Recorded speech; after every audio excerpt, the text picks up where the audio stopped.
ગામડે જે લોકો જાય છે ને એને એના નિયમો હું બતાવું તમને કે ગામડે જઈને બાપાને એમ નહીં કહેવાનું કે તમને નથી ખબર પડતી. અને બીજું કે હિસાબ નહીં માંગવાનો, બાપા કેટલો કપાય છો, કેટલો દવા છાંટી, કેટલો નીંદવાનો ખર્ચો છે, એ હિસાબ તમારે નથી લેવાનો. અને ત્રીજું, ગાડી ધીમી હાંકવાની, ગામમાં ડમરીયું નથી ચડાવવાની. એટલે શું છે, ગામવાળાને ખબર જ છે આ ઊંચીના કરીને લોન લઈને આવ્યો છે. અને ગલ્લે જઈને બાકી રાખવું નહીં. અને સુરત આવો એટલે સુકવણું કરીને આવજો, જેથી કરીને ગામવાળા ગલ્લાવાળાને તમારે ઉઘરાણી કરવી નહીં અને ખોટી ફાંકા ફોજદારી કરવી નહીં ગામમાં કે ભાઈ અમે અઠવાડિયે આમ જાવીને ઓયલું ખાવીને ત્યાં જે બનાવ્યું હોય ને, સાંજનું શાક હોય તો એ ખાઈ લેવું, રોટલીનું શાક હોય તો એ ખાઈ લેવું. ખોટે ત્યાં ગામમાં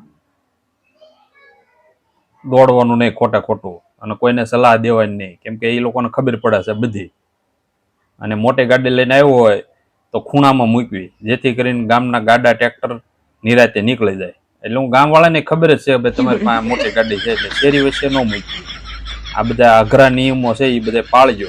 અને ગામમાં પેલું સડા પહેરીને આટા તો મારતા જ નહીં, નકર ત્યાં ભાભલા વાટ જોઈને જ બેઠા. પછી કહેતા ને એમને ખોટું લાગ્યું. આ ગામડાના નિયમો છે.